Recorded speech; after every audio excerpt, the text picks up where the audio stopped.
Assalamualaikum warahmatullahi wabarakatuh. Jumpa lagi bersama Bu Wuri dalam pembelajaran online. Anak-anak, sebelum kita belajar, mari kita berdoa terlebih dahulu agar apa yang kita usahakan diridhoi oleh Allah Subhanahu wa Ta'ala. Dan jangan lupa simak baik-baik materi yang disampaikan. Materi tema 4, sehat itu penting. Subtema 1, peredaran darahku sehat, Mupel IPA dan Bahasa Indonesia. Adapun KD yang kita pelajari kali ini yaitu Bahasa Indonesia KD 3.6 dan IPA KD 3.4. Tujuan pembelajaran kali ini, kalian dapat menjelaskan organ peredaran darah dan fungsinya pada manusia, menjelaskan ciri-ciri pantun dan jenis pantun, dan menyebutkan isi pantun. Apakah kalian sudah siap? Anak-anak, perhatikan gambar yang ada di layar. Apa yang kalian lihat? Ya, ada gambar Siti dan teman-teman berangkat sekolah. Siti bersepeda ke sekolah, sedangkan teman-temannya berjalan kaki dan ada juga yang berlari. Bersepeda, berjalan, dan berlari sangat membantu melancarkan peredaran darah. Darah sangat penting peranannya bagi manusia. Dalam tubuh manusia, darah mengalir melalui organ-organ peredaran darah. Nah, apa itu darah? Apa saja organ peredaran darah pada manusia? Dan apa fungsi organ peredaran darah manusia? Mari kita simak materi berikut ini. Anak-anak, darah tersusun dari plasma darah dan sel-sel darah. Plasma darah berupa air dan zat-zat yang terlarut, sedangkan sel-sel darah terdiri dari sel darah merah atau eritrosit, sel darah putih atau leukosit, dan keping darah atau trombosit.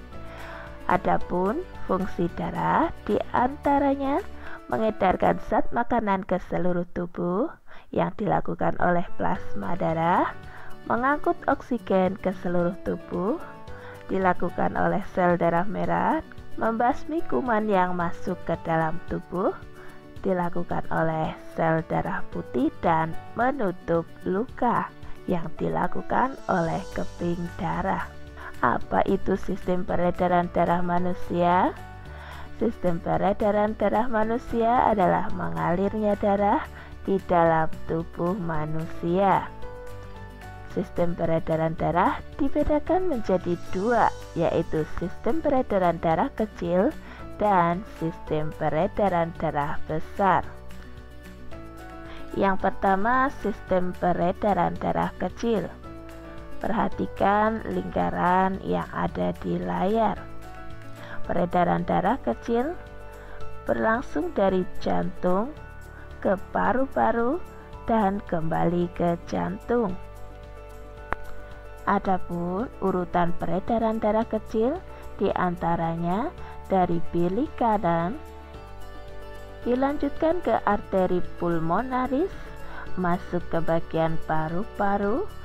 Di paru-paru terjadi pertukaran antara karbon dioksida dengan darah yang banyak mengandung oksigen, kemudian dilanjutkan ke vena pulmonaris, dan yang terakhir darah masuk melalui serambi kiri, atau dapat kita singkat dari ba ke si atau basi. Untuk mempermudah menghafalnya, ba adalah bilik kanan dan si adalah akhir perjalanan, yaitu serambi kiri. Yang kedua, sistem peredaran darah besar. Perhatikan lingkaran hijau yang ada di layar.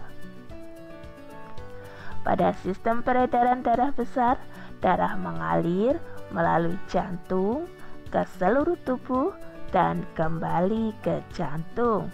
Adapun urutan peredaran darahnya melalui bilik kiri, dilanjutkan ke arteri besar atau aorta, kemudian ke arteri, dari arteri dilanjutkan ke seluruh tubuh dan ke pembuluh vena. Dari pembuluh vena, darah masuk ke serambi kanan. Atau untuk mempermudah menghafal, dapat kita singkat berasal dari B atau bilik kiri dan berakhir pada sa atau serambi kanan. Selanjutnya, mari kita pelajari tentang organ peredaran darah pada manusia. Yang pertama adalah bagian jantung. Jantung memompa darah dengan cara berkontraksi dan berelaksasi secara bergantian, sehingga jantung berdenyut, mengembang, dan mengempis. Jantung terletak di dalam rongga dada sebelah kiri. Nah, ukuran jantung kira-kira sebesar kepalan tangan pemiliknya. Kalian dapat mencoba mengepalkan tangan. Nah, seperti itulah ukuran jantung kalian. Jantung tersusun atas kumpulan otot-otot yang sangat kuat yang disebut miokardium. Jantung terdiri atas 4 ruang, yaitu serambi kanan, serambi kiri, bilik kanan, dan bilik kiri. Anak-anak, perhatikan dengan seksama gambar jantung pada layar. Antara bagian serambi dan bilik terdapat katup. Katup jantung berfungsi untuk mencegah bercampurnya darah yang mengandung oksigen dengan darah yang mengandung karbon dioksida.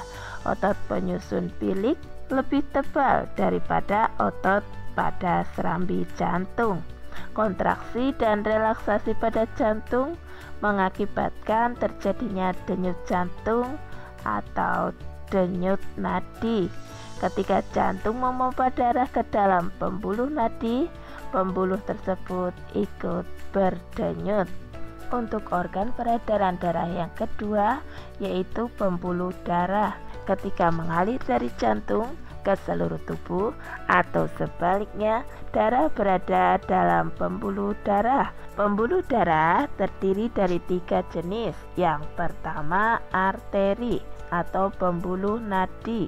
Pembuluh nadi merupakan pembuluh yang dialiri darah dari jantung ke seluruh tubuh dan paru-paru. Pembuluh nadi paling besar disebut aorta. Untuk yang kedua adalah pembuluh kapiler. Pembuluh kapiler merupakan pembuluh yang dialiri darah dari sel-sel tubuh. Untuk yang ketiga adalah vena atau pembuluh balik. Vena atau pembuluh balik merupakan pembuluh yang dialiri darah dari seluruh tubuh ke paru-paru menuju kembali ke jantung. Jadi arteri dari jantung, sedangkan vena ke jantung atau menuju jantung.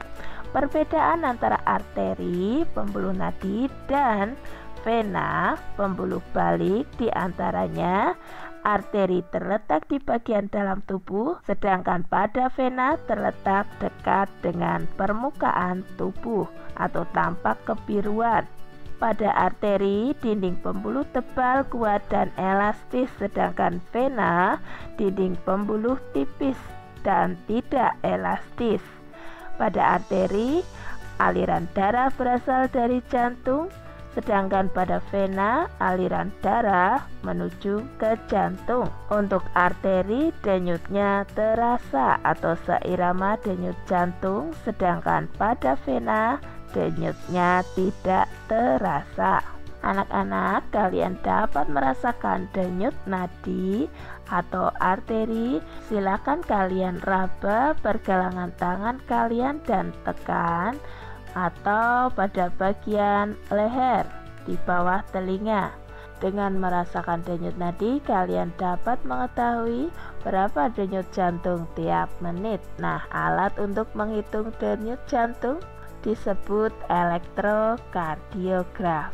Untuk yang ketiga adalah paru-paru. Nah, paru-paru berperan sebagai penyuplai oksigen ke dalam darah. Masih ingatkah kalian tentang organ pernapasan pada manusia? Nah, pada bagian paru-paru terdapat yang namanya alveolus. Di alveolus terjadi pertukaran oksigen dan karbon dioksida. Anak-anak, perhatikan pantun yang dibaca oleh Udin. Udara dingin di pagi hari, minum teh nikmat dirasa. Hendaklah kita menjaga diri, kesehatan sangatlah berharga. Nah anak-anak, tentunya kalian sudah tidak asing lagi tentang pantun. Kalian telah mempelajari materi pantun di kelas 4. Nah, pantun merupakan bentuk puisi lama yang mempunyai sampiran dan isi. Perhatikan contoh pantun berikut ini. Rambutku lebat, rambutku subur, tidak dapat dipasang jepitan. Tubuhku sehat, ku ucap syukur, darah mengalir tanpa hambatan. Untuk baris 1 dan 2 disebut dengan sampiran, sedangkan baris 3 dan 4 disebut dengan isi. Nah, sekarang kita pelajari kembali tentang ciri-ciri pantun. Di antaranya bersajak ABAB, terdiri atas 4 baris dalam 1 bait. Setiap baris terdiri atas 8 sampai 12 suku kata. Pantun terdiri atas 2 bagian, yaitu sampiran dan isi. Silakan kalian cermati pantun berikut ini. Bawalah paku dan juga palu, gunakan untuk buat pagar. Olahraga rutin sangat perlu, tubuh jadi kuat dan bugar. Kalian dapat menghitung jumlah suku kata pada baris pertama. Bawalah, paku, dan juga palu. Ada 10 suku kata. Berarti sudah memenuhi ciri-ciri pantun. Kalian dapat menghitung pada baris kedua berapa suku kata gunakan untuk buat pagar. Ada 9 suku kata. Nah, kalian dapat menghitung untuk baris ketiga dan baris keempat. Apakah sudah memenuhi ciri-ciri pantun tersebut untuk suku katanya? Sedangkan untuk sajak kita perhatikan palu. Pada baris pertama akan sama dengan bunyi pada baris ketiga, sedangkan bunyi akhir pada baris kedua pagar akan sama pada bunyi akhir pada baris keempat, bugar. Apakah kalian sudah paham? Nah, isi pantun tersebut adalah pentingnya berolahraga rutin agar tubuh menjadi kuat dan bugar. Isi ini terdapat pada bagian baris ketiga dan keempat. Anak-anak, ada beberapa jenis pantun. Berdasarkan usia digolongkan menjadi pantun anak-anak, pantun orang muda, dan pantun orang dewasa. Pantun anak-anak berisi tentang pengalaman atau kehidupan masa anak-anak. Pantun orang muda berisi tentang kehidupan masa muda, dan pantun orang dewasa berisi tentang nasihat atau pesan orang tua pada anaknya.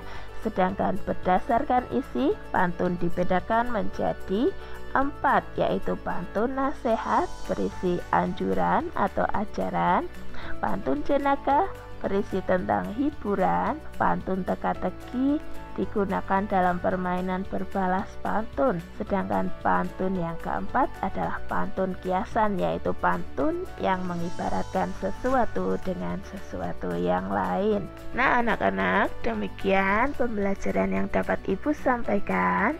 Jangan lupa perbanyak membaca buku referensi yang kalian miliki dan perbanyak berlatih soal. Untuk akhiri sekian, selamat belajar. Wabillahi taufik wal hidayah. Wassalamualaikum warahmatullahi wabarakatuh.